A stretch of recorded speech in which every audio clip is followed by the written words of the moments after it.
Hi, my name is Thabo and welcome to my channel. I just got retrenched recently. I'm 55 years old and I basically realized nobody's going to give me a permanent job anymore. So I took the money that I got for my retrenchment and I bought this truck. So the idea is for me to build on the back of this truck a place where I can work out of, I can live out of, and I can travel Australia and maybe the world and have amazing adventures. It's gorgeous. I'm making it so I can take people with me. So I have a Patreon account, which is got a link underneath here. If you want to support me, please go there and you can just give me a little bit of money every month to help me out, so that I can do this. Another thing is, very recently my 21-year-old son passed away. So kind of in memory of him, what I will do is on every adventure I go, I will take one at-risk young person. I feel that I can teach them something, or during the trip they can learn skills.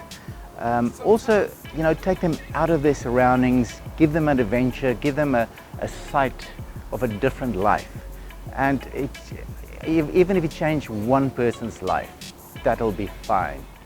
So what I'm going to do is I'm going to make it so that I can remove the whole living thing off the back. And the way I'm doing it is I bought shipping container corners. Those things are really heavy and expensive. But I'm going to weld the whole back thing to that. And then I'm going to make it so that I can use a forklift and just lift the back up and put it down somewhere. And then, I've got a house that I can stay in, and then the truck is a separate thing that I can drive around with and maybe earn money with. The height of this thing that's always a problem. So it's got to be, if I stand, it's got to be about that high, I think. The thing is, if it's too high, the whole truck becomes top heavy, and if you off-roading, it can very easily fall over, and I want to try and avoid that. So I'm keeping all the weight as low as possible. I'm going to take the spare wheel out. I'm going to put it on the back. I'm going to put another spare wheel, so I've got to have two spare wheels. And I've got myself another petrol tank I'm putting in here.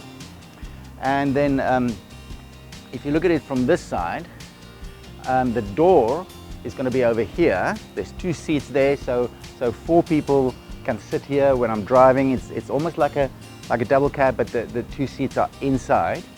They seats that I can move around, that can swivel in all directions. One of them will be basically my work seat. The other one, when it's not being used, can fold up and just get hidden.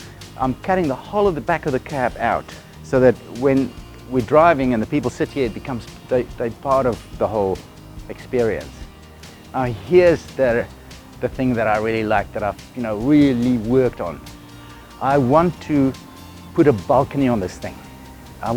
It's to expand the living space. Once I've stopped, I want to expand the living space because it's not actually big. It's like a really small caravan.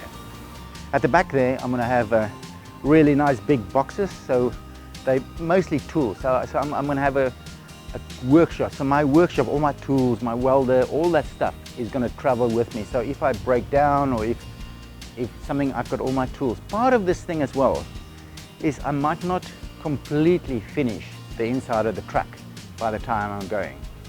So as I travel, I could, carry on building the inside, building cupboards, doing stuff like that.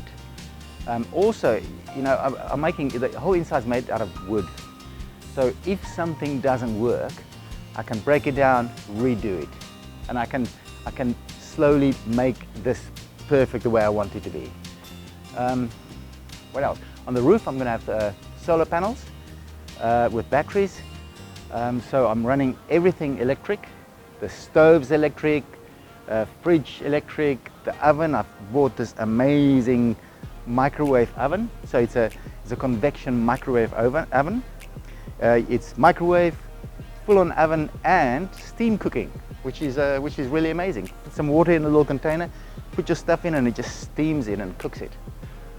I might put a dishwasher in. I know it's like a really weird thing to put in something this small, but I mean, if I've got enough electricity, why not? Because a dishwasher uses a lot less water than hand washing your dishes. The main color is going to be sky blue. My daughter suggested that I make it a bit more interesting, maybe 2 colors, so maybe sky blue and then the bumpers and the mud guards and the other bits, maybe yellow. I mean, blue and yellow, it's a bit of a cliche, but it's really striking to combine those 2 colors. What I'm also going to do is I'm going to get a friend of my son. My son, he was a painter, graffiti artist, and his tag, or is the thing that he painted, you know, they all have a word that they paint, and his was Ron, for Ronald or Ronaldo, Ronald, I think. I don't know why he chose, but that was his word, Ron. And so as I was riding in the train, I would go past and there'd be a Ron on a wall somewhere, and I would know that's Josh. So I've been thinking a lot about how to design the space on the truck.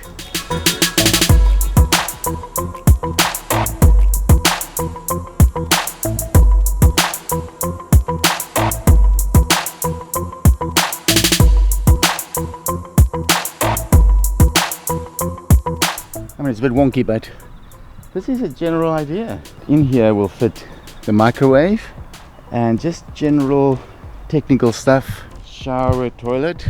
I think as a general layout, that section is quite big, but there's going to be 2 chairs that people are going to sit in. So this is going to sit, in essence, it's going to have 4 people can drive in this while we're driving. So 2 in the front, at a pinch 3, 2 over here, and then 2 people here, 1 here and 1 there, sideways with safety belts. This will be like the little dining area and thing. This whole section from there to the kitchen, into the kitchen area, is going to fold down to make a really nice big balcony with a roof that comes up. But as a general thing, I think this works, man. I think this really works. That's a nice sized kitchen.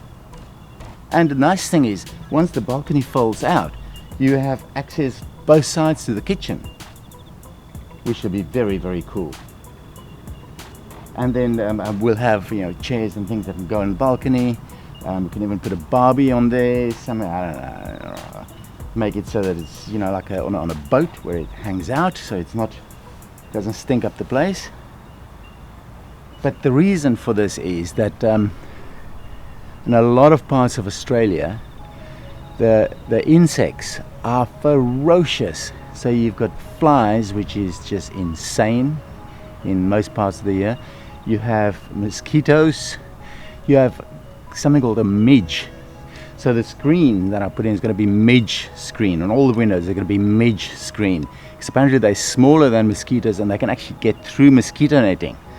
And apparently they're ferocious biters. So, yeah. I like this layout. I think this is cool. This will work.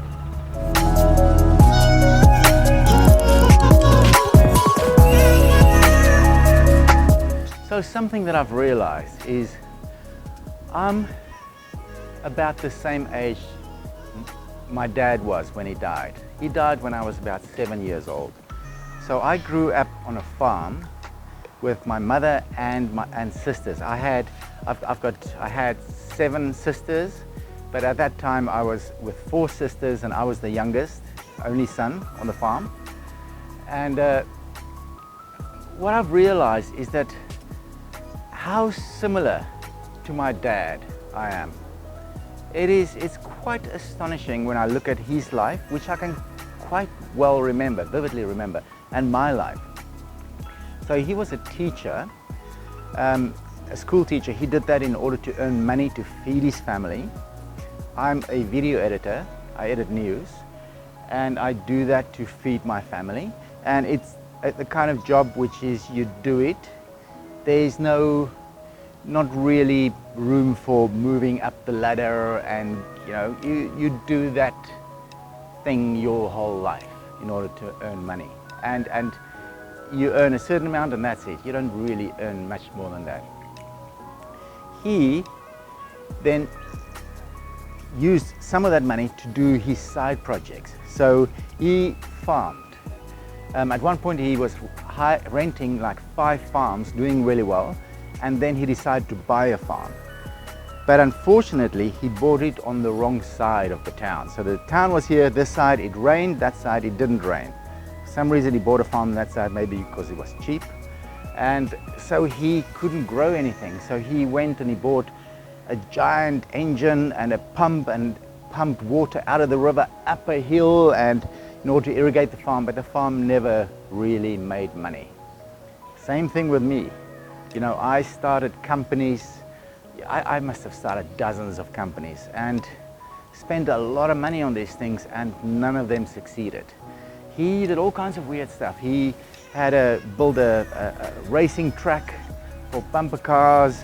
He had some very rich Germans come to the farm every year to come and shoot. He was a great welder, metal worker. He had an incredible workshop. He built wagons for the farmers, and what he built mostly are horse-drawn carts made out of metal. If you go back there right now to the town where I grew up, there's still people riding around in horse-drawn carts because it's Africa, it's rural.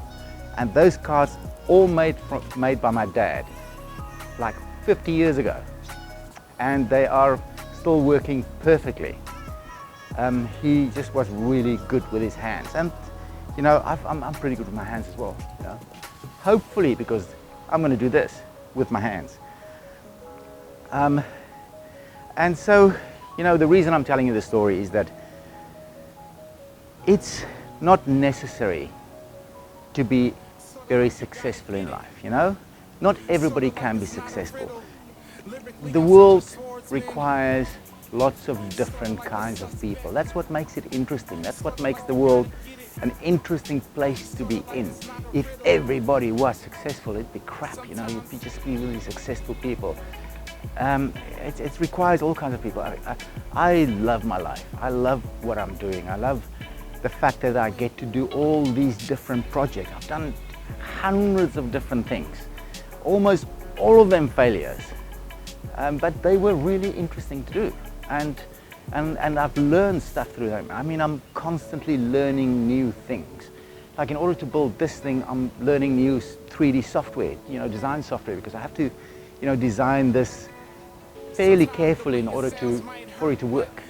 You know, so I'm learning new stuff all the time, and that's exciting. That's what makes life worth living. And I think my dad had that same thing. He just did new things all the time.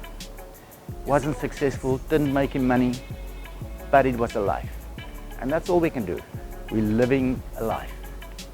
If you've liked this episode, please click the subscribe button below, and next to it there's a little bell. If you click that, then every time I release a video, it'll let you know that there's a video that's been released. Next to it there's a thumbs up button.